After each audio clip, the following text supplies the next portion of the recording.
अब आप देख सकते हैं क्या स्थिति होती है। उन स्थितियों में जब पूर्वी उत्तर प्रदेश संसाधनों के अभाव से जूझ रहा था, न सड़क थी, न बिजली है, न शुद्ध पेयजल की स्थिति है, न संस्थान शिक्षण संस्थान है, न स्वास्थ्य की सुविधाएं थी, न रोजगार के साधन थे। तब उन स्थितियों में अपनी शिक्षा को अनवरत बनाए रखना ये मां की साधना के बगैर संभव नहीं हो सकता। और किस भाव के साथ उन्होंने दोनों भाइयों को पढ़ाया होगा कि 1981 में से देवमंगल सिंह IFS बन गए और 1983 में से ओम Narayan Singh Uttar Pradesh public service commission की परीक्षा में पास होकर के उत्तर प्रदेश में अधिकारी बन गए। और फिर उन्होंने इस यात्रा को आगे बढ़ाते हुए 2009 में इस संस्थान की स्थापना का संकल्प लेकर के इस कार्य को आगे बढ़ाया। आज आप यहां देख रहे हैं, एक PG कॉलेज पहले था, फिर BTC कॉलेज खुला, BEd कॉलेज खुला, फिर इसके बाद अन्य संस्थान खुलते ही गए। BCA भी है, नर्सिंग भी है, फार्मेसी भी है, लॉ भी है, CBSE बोर्ड के द्वारा संचालित एक इंटरनेशनल पब्लिक स्कूल भी है। और आज यहां पे omni hospital and trauma centre का शिलान्यास का कार्यक्रम भी संपन्न हुआ है।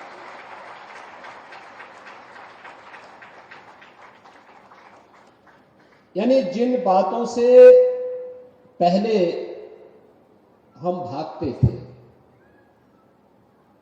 हमारी सरकारें भागती थी, परिणाम क्या होता था? सरकार अनिर्णय का शिकार होती थी, हॉस्पिटल नहीं खुलते थे, नर्सिंग कॉलेज नहीं चलते थे, मेडिकल कॉलेज नहीं बन पाते थे, फार्मेसी कॉलेज नहीं बन पाते थे, निजी क्षेत्र में अच्छे इंजीनियरिंग कॉलेज हो,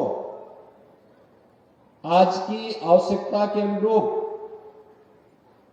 हम मॉडर्न कोर्सेज उसमें संचालित करें, इसके लिए जो प्रयास होने चाहिए, जो निर्णय 50 वर्ष पहले होना चाहिए था, उसको हमने 50 वर्ष पीछे करके यहां के युवाओं को पलायन करने के लिए मजबूर किया। उनकी प्रतिभा को कुंद करने का तत्कालीन सरकारों ने कार्य किया और यहां को आगे बढ़ने, यहां की समृद्धि में बैरियर बनने का काम किया। आप याद करिए, अगर 50 वर्ष पहले यहां नर्सिंग कॉलेज बनता, फार्मेसी कॉलेज बनता, लॉ कॉलेज बनता, CBSE बोर्ड के अच्छे विद्यालय बनते, BCA के इंस्टीट्यूट इसी प्रकार से स्थापित होते, हॉस्पिटल और ट्रॉमा सेंटर निजी क्षेत्र में इसी प्रकार से बनते, तो यहां का युवा भी देश के अंदर जीवन के प्रत्येक क्षेत्र में छा जाता।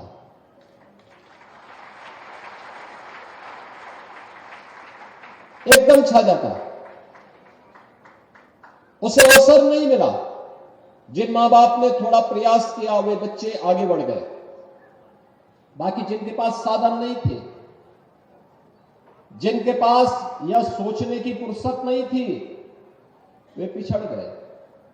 आज भी मैं मानता हूं कि नर्सिंग का क्षेत्र ऐसा है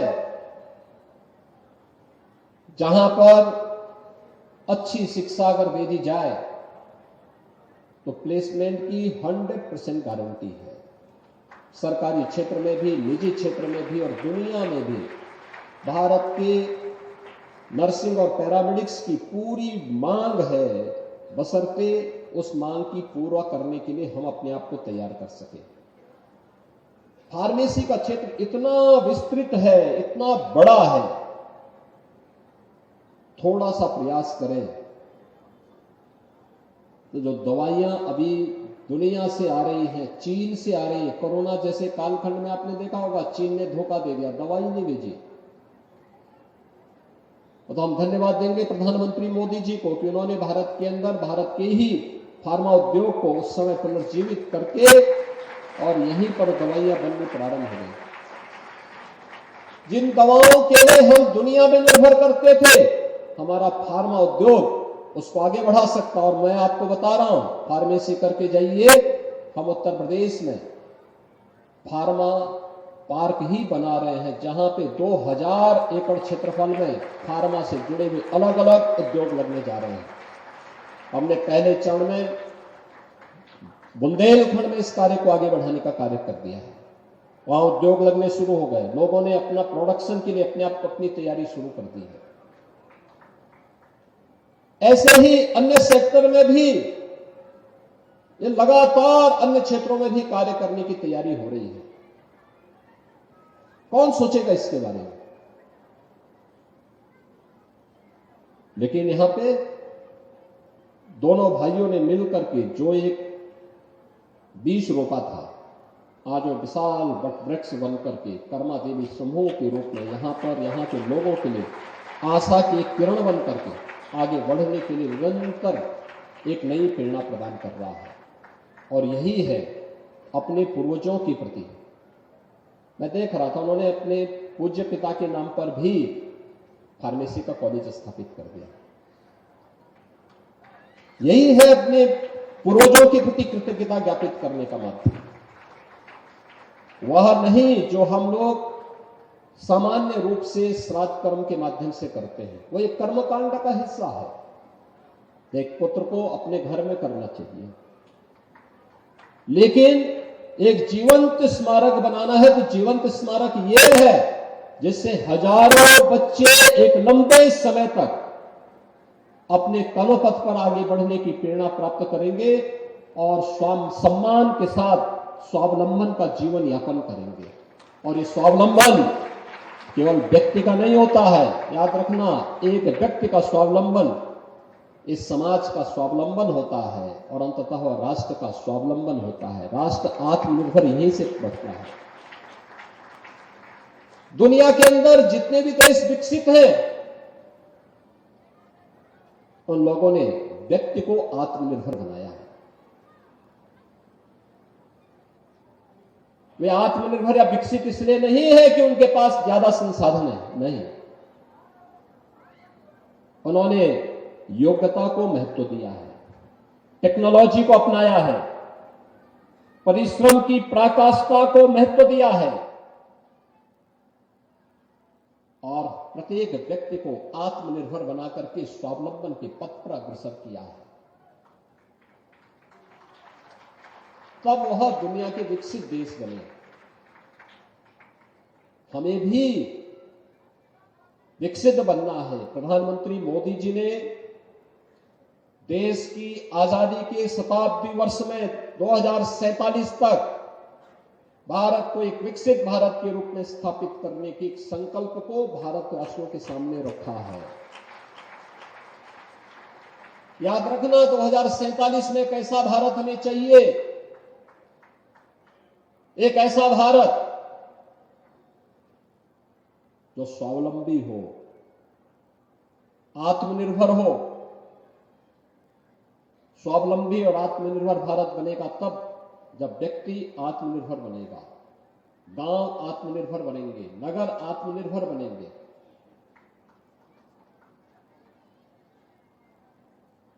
जनपद आत्मनिर्भर बनेंगे, प्रदेश आत्मनिर्भर बनेंगे, तब देश आत्मनिर्भर बनेगा और भारत विकसित होगा। 10 वर्ष की एक शानदार यात्रा भारत की हमने देखी है। आज आप दुनिया के वर्तमान ध्रुवीकरण को देख रहे होंगे। भारत के बगैर भारत के बगैर दुनिया के अंदर कोई भी ध्रुवीकरण नहीं माना जाता। भारत ने 1947 से लेकर के 2014 तक अपनी आर्थिक वृद्धि को ऊपर नीचे करते करते 14 से 11वें स्थान पर आया और 2014 से 2024 के बीच भारत ने आज दुनिया की 5वीं बड़ी अर्थव्यवस्था के रूप में अपना प्रतिष्ठापित किया है। विरासत और विकास का एक अद्भुत समन्वय आज आप देश के अंदर देख रहे होंगे। हर व्यक्ति के मन में एक नई जिज्ञासा है, एक नई तमन्ना है। आज दुनिया उसे सम्मान दे रही है, भारत के महत्व को समझ रही है और भारत के इस महत्व को और अधिक अच्छे ढंग से समझाने के लिए हर भारतवासी को अपने आप को तैयार करना होगा। और इसमें जो महत्वपूर्ण भूमिका होनी है वह इन संस्थानों की होनी है, जिन संस्थानों में हमारा युवा तैयार होता है, देश का वर्तमान तैयार होता है, जो भावी भारत के निर्माण में अपना योगदान देने वाला है। याद रखना, भारत की प्रतिभा दुनिया के अंदर जहां कहीं भी उसको मौका मिला, आप उसको नजरअंदाज नहीं कर सकते। दुनिया आज उसको नजरअंदाज नहीं कर सकती। दुनिया की जो 100 प्रतिष्ठित कंपनियां हैं, उनमें 20 प्रतिष्ठित कंपनियों के सीईओज आज भारत से हैं, भारत का युवा है। भारत ने फिर से अपने को दुनिया के अंदर स्थापित किया है और मुझे लगता है कि तब जब उन्होंने कड़ी मेहनत की, एक प्रयास किया, उस दिशा में आगे बढ़े। आज के समय में हम लोग तकनीक से पीछे भाग नहीं सकते। तकनीक बहुत आगे बढ़ चुकी है, बहुत आगे बढ़ चुकी है, लेकिन उसके नैतिक निहितार्थों को, उसके सुरक्षात्मक उपायों को भी हमें साथ साथ अपनाना पड़ेगा।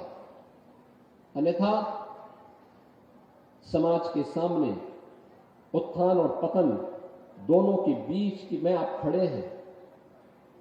थोड़ी सी नकारात्मक दृष्टि बनी तो नीचे गिरने में बहुत समय नहीं लगने वाला। एक सकारात्मक दृष्टि से तकनीक को आपने अपनाया तो दुनिया में छाने में भी आपको बहुत देर नहीं लगने वाली है। और इसी के लिए आज मैं आप सबका आह्वान करने के लिए यहां पर आया हूं। सरकार और समाज मिलकर के जब कार्य करेंगे, मिलकर के आगे बढ़ेंगे, परिणाम आएगा, अवश्य आएगा। कोई सोचता था यही पूर्वी उत्तर प्रदेश, यही पूर्वी उत्तर प्रदेश था। आज संजोग से मुंडेरवा चीनी मिल के उन दिवंगत किसानों की श्रद्धांजलि का भी है जिन्हें लगभग 2 दशक पूर्व गोलियों से भून करके जिनकी निर्मम हत्या कर दी गई थी।